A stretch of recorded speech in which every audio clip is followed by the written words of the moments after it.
एक ऐसा इंसान जो कि लोगों को ये कहता था कि उसके पीछे कोई चुड़ैल पड़ी हुई है, कुछ दिन बाद वो बिना पानी के टब में मरा हुआ पाया गया। किसी की ऐसी बातों को मजाक में नहीं लेना चाहिए जब हमारे पास ऐसे केसेस हैं जिसमें कि एक्चुअल में मौत हुआ है इंसान का। और एक ऐसा भूतिया होटल जिसमें आप जा सकते हो अभी भी, लेकिन आपको नहीं जाना चाहिए। बताऊंगा कौन सा। और क्या आपको पता है कि चमगादड़ घर में आना अशुभ क्यों माना जाता है? ऐसे ही इंटरेस्टिंग बातों को आज आप इस वीडियो में जानोगे। वीडियो को लाइक कर दो, तुरंत 1 सेकंड लगेंगे और वीडियो को पूरा जरूर देखना। फैक्ट नंबर 10, इस दुनिया में बहुत अजीब अजीब होटल्स को आपने देखा होगा, लेकिन ये जो होटल आप अपने स्क्रीन पे जो देख रहे हो ये है डेल सैटो, कोलंबिया का एक होटल। और इसका लोकेशन देखो ये कहाँ पे स्थित है। ये एक बहुत ही अजीब जगह पे स्थित है, एकदम पहाड़ के किनारे, जो पहली बात कभी भी टूट सकता है लेकिन आज तक टूटा नहीं है। बहुत रिस्की जगह पे है। और दूसरी बात, जो लोगों का मेंटल प्रॉब्लम है वो लोग इस जगह को अट्रैक्टिव फाइंड करते हैं। उनको एक परफेक्ट जगह मिल जाता है अपने जिंदगी को खत्म करने का।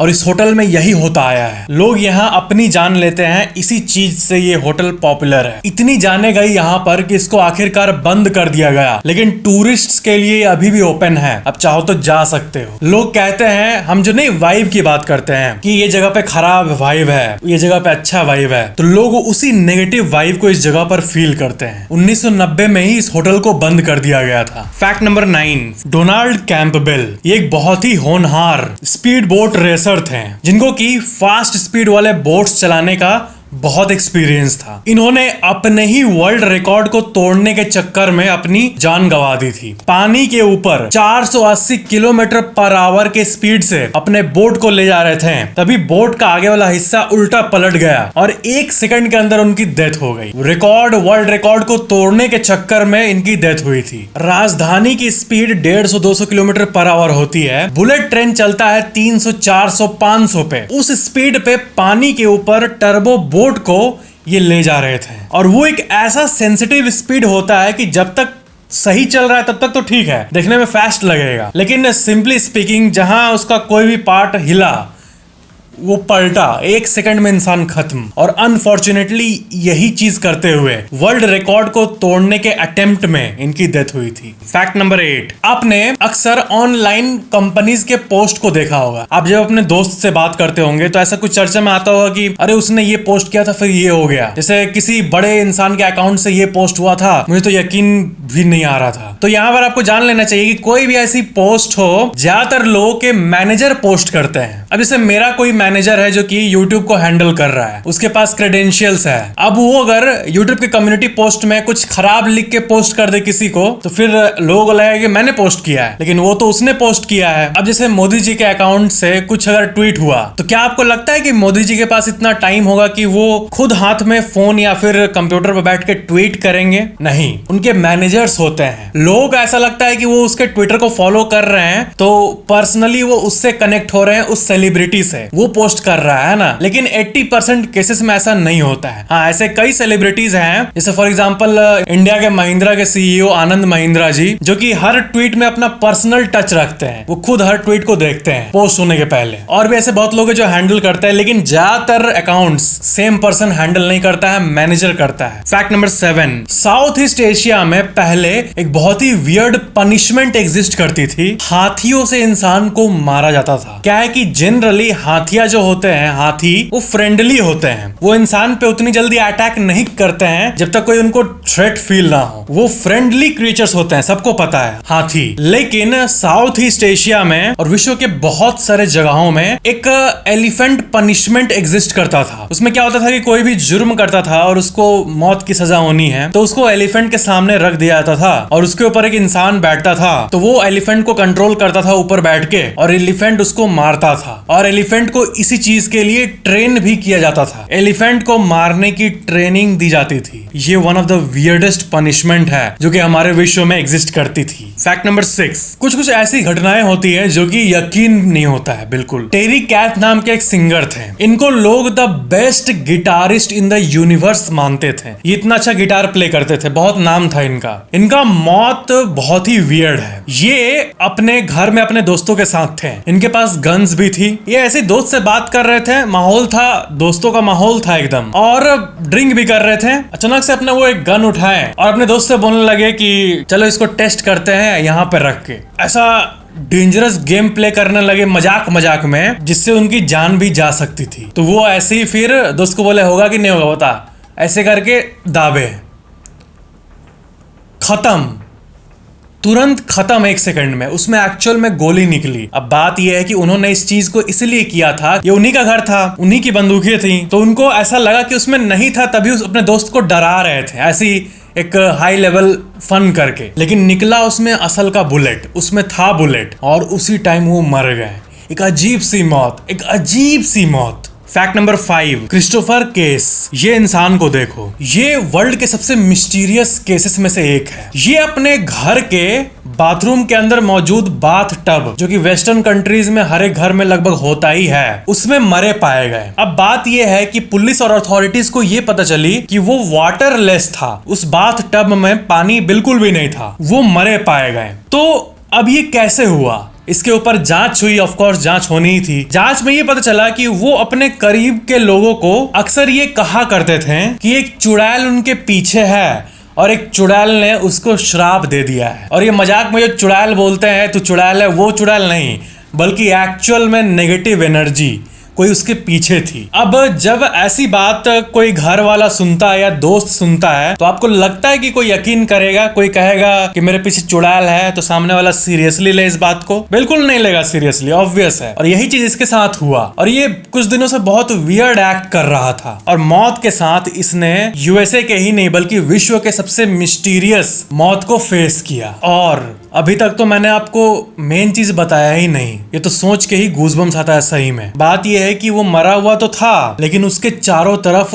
कैंडल्स बिछे हुए थे, मोमबत्ती जल रहा था, और एक क्रॉस का निशान भी सामने मौजूद था। अब ये कैसे? उसके फैमिली मेंबर्स और जो दोस्त हैं वो कहते थे कि इसका कोई दुश्मन नहीं है, इस लड़के का कोई दुश्मन नहीं था, ना ही ऐसा कोई करेगा, और ना ही जांच एजेंसीज, ना ही पुलिस को ऐसा कुछ मिला जो कि ये बता सके कि किसी ने किया है। ऐसा कुछ नहीं मिला, किसी ने नहीं किया था। और जब हम इन सारे पॉइंट्स को जोड़ें कि इसको किसी ने मारा नहीं था, दूसरी बात इसका बॉडी बाथ टब में मिला था, एक ऐसा बाथ टब जिसमें पानी था ही नहीं, वाटरलेस, और तीसरी बात मोमबत्ती से घिरा हुआ था। ये बहुत ही अजीब है। और मौत का कारण हार्ट अटैक यानी कार्डियक अरेस्ट को बताया गया था। उस जगह पे हार्ट अटैक तो हुआ, ये पता चला कि ये क्या हुआ था, लेकिन ऐसे कैसे? मोमबत्ती बाथ टब के चारों तरफ था, उसके अंदर गया तभी हार्ट अटैक हुआ, या फिर क्या हुआ? बहुत कंफ्यूजिंग है। ऐसा लगता है कि ये एक स्ट्रक्चर्ड है, एक कॉन्शियस चीज इसके पीछे है जो ऐसा कुछ करवाई। और इससे भी मिस्टीरियस बात यह है कि अगर आप चुड़ैल, ये जो सेक्शन है, इसके बारे में अगर इतिहास में किताबें पढ़ोगे, इनके बारे में जानकारी पाने के लिए, तो आपको यही पता चलेगा कि ये अक्सर जब इंसान को मारती है तो ऐसे ही कुछ करती है, बॉडी के चारों तरफ मोमबत्तियां प्लेस्ड रहती है। और यही सीन कई किताबों में ऑलरेडी बताया गया है, हजारों साल पहले ही ऐसा बताया गया है, ये तो अभी हो रहा है। तो ये एक ऐसा केस था जिसका आंसर आज तक नहीं मिला, और ये हुआ था अप्रैल 1991 में, और अभी तक इस केस का कोई कंक्लूजन नहीं निकला है। लेकिन उसके दोस्तों के मन में आज तक ये बात खटकती है कि काश जब वो बोल रहा था कि कोई चुड़ैल हमारे पीछे है, तो इस बात को हम सीरियसली लेते। भले ये बात मेंटल इलनेस की तरफ जाती या फिर कोई एक्चुअल घोस्ट हंटर के पास जाती, लेकिन बचा तो रहता, वो ऐसे मिस्टीरियस तरीके से मरता तो नहीं। तो यही बात है कि ये चाहे पागल हो गया था, उसका मेंटल इलनेस था, या फिर अगर आप यकीन करते हो तो एक्चुअल में घोस्ट था, चाहे केस दोनों में से कोई भी हो, जब कोई ऐसा कहे और वो नाटक ना करे बल्कि उसके चेहरे पे एक्चुअल में कोई परेशानी दिखे, कोई भी इंसान हो, चाहे आपका रिलेटिव हो, आपका दोस्त हो, कोई भी अगर ऐसा कुछ कहे जो आपको उल्टा फुल्टा लगे थोड़ा सा, तो उसको सीरियसली लेना चाहिए, उसको ऐसे ही उड़ा नहीं देना चाहिए। अगर उसके चेहरे पर एक्चुअल में एक अनइजीनेस दिख रही है तो सावधान रहे, सतर्क रहे। फैक्ट नंबर 4, ये फोटो देखो एक बार। इसमें आपको एक लड़के को डॉक्टर्स ऐसे सैल्यूट कर रहे हैं, ये आपको दिख रहा होगा। ये एक्चुअल में चाइना का 11 साल का लड़का लियांग योये है, और ये साल 2014 में ब्रेन ट्यूमर से इसकी मौत हुई थी। तो मौत हुई थी तो डॉक्टर इसको सैल्यूट क्यों कर रहे हैं, ये सवाल आ रहा होगा। ये इसलिए इसको सैल्यूट कर रहे हैं क्योंकि 11 साल की उम्र में इसने कहा था कि अगर मैं मरता हूं तो फिर मेरे ऑर्गन्स जितने भी हैं जो अच्छे वर्क कर रहे हैं वो मैं डोनेट करना चाहूंगा बाकी बच्चों को जिसको इसकी जरूरत है। उसी हॉस्पिटल में उसी टाइम लगभग 4 बच्चे जिनको ऑर्गन्स की जरूरत थी उनको वो ऑर्गन मिला इसी से, और क्योंकि इस बच्चे के चलते 4 बच्चों की जान बच गई इसीलिए डॉक्टर्स इसके बॉडी को सल्यूट कर रहे हैं। फैक्ट नंबर 3, ये फैक्ट है एक्सप्लोरेशन के बारे में। ऐसे कई आर्टिकल्स आपको मिल जाएंगे जिसमें ये मेंशन रहेगा कि कितने लोग क्या करते हैं, उनके पास पैसा तो रहता है अच्छा खासा, लेकिन वो चले जाते हैं कहां, माउंट एवरेस्ट, अंटार्कटिका। कुछ लोग ऐसा परिवार को बिना बताए ही करते हैं। वो अपने पूरे मेहनत से अथॉरिटीज से परमिशन ऑब्टेन करेंगे, पैसे का जुगाड़ करेंगे और निकल जाएंगे ऐसे खतरनाक जगहों पर जाने के लिए। अब ज्यादातर लोग ऐसी चीजों को जब मूवीज में देखते हैं कि अरे वह माउंट एवरेस्ट पे चढ़ रहा है, सब इसके लिए क्लैप कर रहा है, जितना ये ग्लोरीफाइंग तरह से मूवी में दिखाया जाता है उतना एक्चुअल में ये होता नहीं है। अंटार्कटिका जैसे जगह पर इतना ठंड होता है कि आप इमेजिन भी नहीं कर सकते हैं। आपने जैसे आप कहीं भी रहते हो भारत में तो आप देखे होंगे कि -1, -2 तक को आपने एक्सपीरियंस किया होगा, -10 तक को भी किया होगा अगर आप ठंड जगहों पर रहते हो तो। लेकिन अंटार्कटिका में -20-25 इतना टेम्परेचर होता है। इतना क्या बोल रहा हूं, एवरेज अंटार्कटिका का एवरेज टेम्परेचर -57 डिग्री सेल्सियस है। अब इतने टेम्परेचर में आपको चाहिए एक इग्लू या फिर लोग चाहिए जो आपके साथ रहे हैं। आप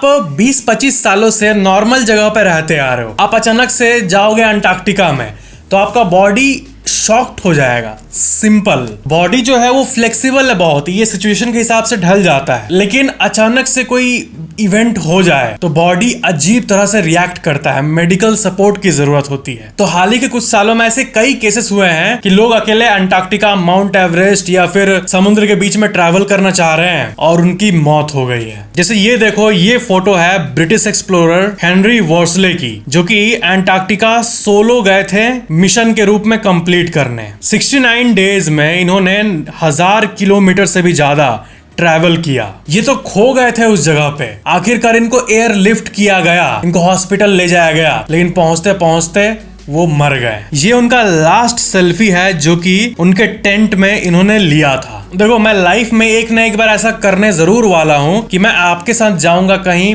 पैरानॉर्मल जगहों पे, लेकिन ये एक ऐसी चीज है जो मैं करूंगा तो अच्छे तरीके से करूंगा। ये नहीं कि हाँ आज प्लान हो लिया कल मुंह उठा के चल जाओ। कुछ बैकअप प्लान क्या क्या हो सकता है, वर्स्ट क्या हो सकता है, इसको दिमाग में रखे हुए। तो ऐसा कुछ होगा तो पहली बात, सब कुछ का प्रॉपर इंतजाम होना चाहिए, सिक्योरिटी फोर्सेस होनी चाहिए और जितने भी बैकअप प्लान्स है वो होनी चाहिए। लेकिन यहाँ पे अंतर क्या है कि हम साथ जाएंगे किसी जगह को एक्सप्लोर करने, तो साथ में जाना एक अलग बात होती है, लेकिन जो लोग सोलो निकल जाते हैं पता नहीं वो ऐसा क्यों करते हैं। फैक्ट नंबर 2, ये वर्ल्ड के one of its own kind cases में से एक है। मतलब ऐसा केस जो कि एक ही बार हुआ है, ऐसा फिर कभी नहीं हुआ। 2 साल की लड़की मिशेल फंक, जो एक क्यूट सी लड़की आप देख रहे हो, ये सिर्फ 2 साल की थी। हुआ ये कि ये कुछ ऐसे जगह पे जहां पे ठंडा पानी होता है, आधा बर्फ आधा पानी, बहुत ठंडे जगह पे, इसके अंदर गिर गई। अब आप इमेजिन करो कि कोई बर्फीला इलाका है, वहां पे कोई पानी का बॉडी है और वो कितना गहरा है ये आपको नहीं पता, तो क्या आप उसमें घुसोगे? तैरना आता होगा तब भी डर लगेगा, क्योंकि पानी इतना ठंडा होता है कि आप जब उसके अंदर जाओगे तो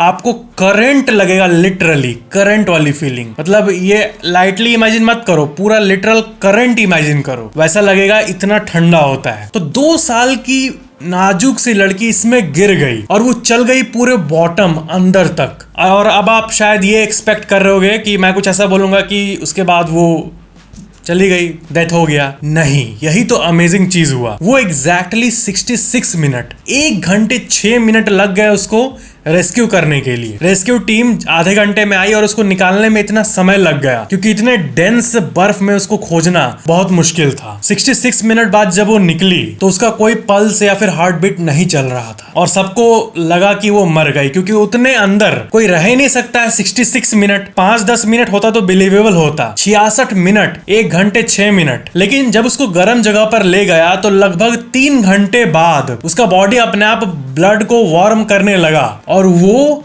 वापस सांस लेने लगी। इसलिए मैंने कहा था one of its own kind वाले केसेस में से एक। यानी ऐसा नहीं होता है कभी भी, ना ही ऐसा कोई एक्सपेक्ट कर सकता है कि फिर से हो। एक 2 साल की नाजुक सी बच्ची 66 मिनट तक गहरे ठंडे पानी में सबमर्ज्ड है और निकलने के बाद 3 घंटे बाद वो अचानक से सांस लेने लगी। इस लड़की का नाम मैं आपको फिर से बता दूं, मिशेल फंक। फैक्ट नंबर 1, क्या आपको पता है कि चमगादड़ घर में आना अशुभ क्यों माना जाता है? क्या रीजन हो सकता है? चमगादड़ तो जनरली इंसान पे अटैक नहीं करते हैं, फिर भी ऐसा क्यों? और ऐसा मानते हैं कि वो अटैक करे या ना आए, किसी के घर में आ गए तो वो घर अशुभ हो गया। लेकिन ऐसा क्यों आखिर? तो देखो, इसके पीछे का एक रीजन है, आपको मैं बता दूं। ऐसे कई बीमारी है जो कि चमगादड़ से ही म्यूटेट होके फैलते हैं और चमगादड़ हिस्टोरिकली इसी के लिए जाने जाते हैं, बीमारी फैलाने के लिए। कोरोना जब आया था तो शुरू में वैज्ञानिक यही थियोराइज कर रहे थे कि ये शायद चमगादड़ों से आया है। ऐसा इसलिए क्योंकि पास्ट में कई बीमारियां चमगादड़ से आई है जो कि एपिडेमिक क्रिएट की है। और ये जिस तरह का बीमारी फैलाता है वो ज्यादातर ऐसा ही बीमारी होता है जो फैले, तुरंत फैले, एकदम जल्दी फैलते रहे, मल्टीप्लिकेशन वाला बीमारी फैलाता है ये। और ये चीज भले ही पहले के टाइम पे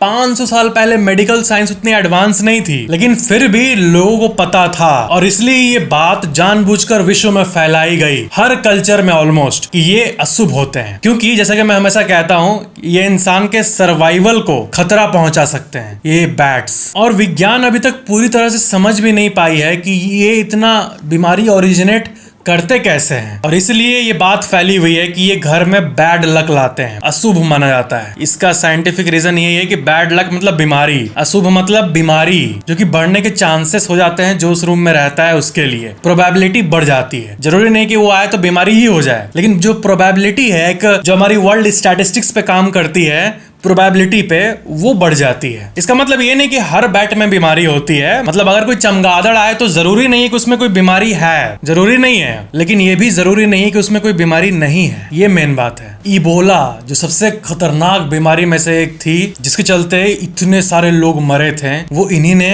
फैलाया था। ये फैक्ट मैंने आपको इसलिए बताया क्योंकि मुझे लगा कि ये जानकारी आपको होनी चाहिए ताकि आप सावधान रहो और सतर्क रहो। फैक्ट नंबर 0, साइकोलॉजिकल फैक्ट्स आप लोगों को बहुत पसंद है, तो मैं आपको यहाँ पर एक काम की साइकोलॉजिकल फैक्ट बताना चाहता हूँ जिसके बारे में आप थोड़ा सा विचार कीजिएगा तो आपको बहुत इंटरेस्टिंग लगेगा। क्या है वो फैक्ट? देखो, लाइफ को टोटली अगर आप देखो, जिंदगी को, तो साइकोलॉजिस्ट्स ये कहते हैं कि जितने लोग बैकअप प्लान बना के रखते हैं, आपका लाइफ का कोई भी सेक्टर हो, जैसे मान लेते हैं करियर को ले लेते हैं, तो आपने तय किया है कि आपको ये करना है। अब क्या है कि बैकअप के रूप में आपके मन में कहीं ना कहीं कुछ होता है कि चलो ये नहीं हो पाया, अगर एग्जाम में सिलेक्शन नहीं हुआ तो फिर ये है ही, तो फिर अब नहीं हुआ तब क्या करेंगे, फिर तो ये करना ही होगा, अगर नहीं हुआ तो एक तरह से आपके पास जो प्लान है, मेन प्लान, उसके पैरेलली एक बैकअप प्लान भी होता है। और वो बैकअप प्लान आपको पीस ऑफ माइंड देता है, शांति देता है कि चलो ये नहीं हुआ तो वो होगा। लेकिन यहाँ पर डिबेट इस बात पे होती है दुनिया भर के साइकोलॉजिस्ट्स में कि क्या बैकअप प्लान रखना सही है। तो ज्यादातर साइकोलॉजिस्ट ये मानते हैं कि आपके पास अगर लाइफ में बैकअप प्लान हो तो फिर आपके जो मेन प्लान है उसके सक्सेस होने की चांसेस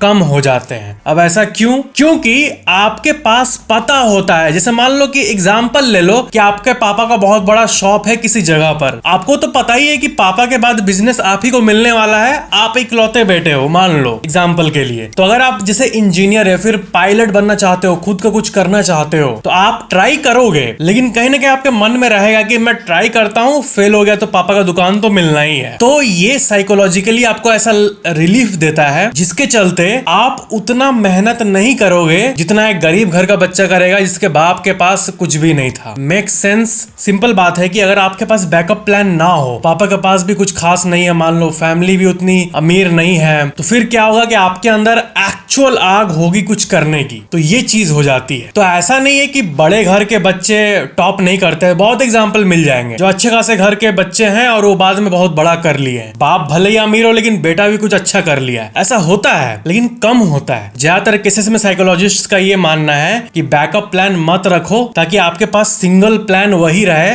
और आप उसके ऊपर इतनी मेहनत करो कि आप उसी में सफल हो जाओ और आपके पास उसके बदले और कोई ऑप्शन हो ही ना। ये बात लेकिन कहीं ना कहीं डिबेटेबल है, तो आप सोच सकते हो आपको क्या करना है। लेकिन साइकोलॉजिस्ट्स का राय यही रहता है, ज्यादातर साइकोलॉजिस्ट्स का, कि आपके पास single core focused energetic plan होना चाहिए इंस्टेड ऑफ हाँ वो तो है ही ना, ट्राई करेंगे नहीं होगा तो वो कर लेंगे इसके बदले। फैक्ट नंबर -1, ये भी एक साइकोलॉजिकल फैक्ट है। किसी भी चीज में टॉप के 3 लोग होते हैं, फर्स्ट, सेकंड और थर्ड। पहला वाला का साइकोलॉजी क्या होता है, उसने मेहनत किया, टॉप ला दिया, इसके ऊपर तो और कुछ नहीं है, तो वो बहुत खुश होता है। दूसरा सेकंड और तीसरा थर्ड। थोड़ा डीप है, समझो इस बात को। आप पहले इस आर्टिकल को देखो, इसमें लिखा हुआ है why third place is usually better than a second. और आपको ऐसे कई आर्टिकल्स मिल जाएंगे जिसमें ये बताया जाता है कि ओलंपिक के मेडलिस्ट और किसी भी एग्जाम के टॉपर को ले लो, या फिर किसी स्पोर्ट्स में जो फर्स्ट सेकंड थर्ड होता है उसको ले लो, सेकंड आने वाला अक्सर खुश नहीं रहता है। पहले वाले का फेस स्माइलिंग होगा, थर्ड आने वाले का भी फेस स्माइलिंग होगा, सेकंड आने वाले का स्ट्रेट फेस होगा। ऐसा क्यों भला? क्या इसके पीछे साइकोलॉजी हो सकती है? ऐसा इसलिए क्योंकि जैसा कि मैंने कहा, टॉप वाला तो पूरा खुश है कि वो टॉप आ गया, थर्ड वाला खुश है कि चलो फर्स्ट सेकंड नहीं तो थर्ड तो आया। एक खुशी है क्योंकि उसको पता है कि वो फर्स्ट तो नहीं आ सकता, सेकंड भी आना मुश्किल है, थर्ड में आ गया बहुत बड़ी बात है। लेकिन जो सेकंड बीच में फंसा रहता है वो ये सोचता है कि मैंने इतना मेहनत किया, फर्स्ट वाले से एक पीछे ही आया। अगर वही सेकंड वाला थर्ड आता ना तो उसको ऐसा लगता है कि मैं फर्स्ट से तो बहुत दूर हूं लेकिन टॉप 3 में हूं, खुश हूं। हम्बल रहता है उसका माइंडसेट। फर्स्ट आने वाला का तो पूरा एकदम डोपामीन में रहता है, खुशी में। सेकंड वाला बेचारा बीच में थोड़ा कंफ्यूजन में रहता है। और इसलिए सर्वेज में ये पता चला है कि सेकंड वाले लोग यूजुअली खुश नहीं रहते हैं और फर्स्ट और थर्ड वाले खुश रहते हैं। सेकंड वाले को ऐसा लगता है कि मैं तो थर्ड भी नहीं आया ताकि मैं हम्बल रह सकूं कि हाँ टॉप 3 में हूं, और साला फर्स्ट भी नहीं आ पाया ताकि बहुत ज्यादा खुशी हो। उसके अंदर एक गिल्ट रहता है कि बस एक और ला देता तो फर्स्ट में आ जाता, और ये चीज थर्ड वाले के पास नहीं रहती क्योंकि वो फर्स्ट वाले से थोड़ा दूर है। आई होप आप इस डीप चीज को समझ रहे होंगे। इसको दी सेकंड प्लेस इफेक्ट भी कहा जाता है। फैक्ट नंबर -2, अभी न्यूज में ये आई थी कि बिहार के मोतिहारी में एक प्लेन को ले जाया जा रहा था रोड पे। तो आप लोगों में से बहुत लोगों ने मेरे को पूछा था कि ये प्लेन कहां से आ गया रोड पे। तो ये जो इंसिडेंट हुआ था ये मोतिहारी में हुआ था, लेकिन मैं आपको बता दूं ये एक स्क्रैप्ड प्लेन था जो कि मुंबई से असम ट्रांसफर किया जा रहा था और बिहार के एक ब्रिज के नीचे अटक गया था। स्क्रैप्ड प्लेन मतलब जो प्लेन बहुत पुराने हो जाते हैं उनको स्क्रैप किया जाता है। तो ये एक पुराना प्लेन था जो कि स्क्रैपिंग के लिए यानी टूटने फाटने के लिए, कचड़ा बनने के लिए जा रहा था असम में। और ट्रक ड्राइवर ने ऊंचाई का अंदाजा नहीं लगा पाया, उसको लगा था कि ब्रिज से निकल जाएगा, तो वही ब्रिज के नीचे बुरे तरीके से फंस गया और लोगों ने इसका वीडियो बना के इसको वायरल कर दिया। तो ये था आज का वीडियो को लाइक जरूर करना और नीचे कमेंट करना कि वीडियो कैसा लगा, और चैनल को सब्सक्राइब करके बेल आइकन जरूर ऑन कर लेना। Thank you so much for watching this video.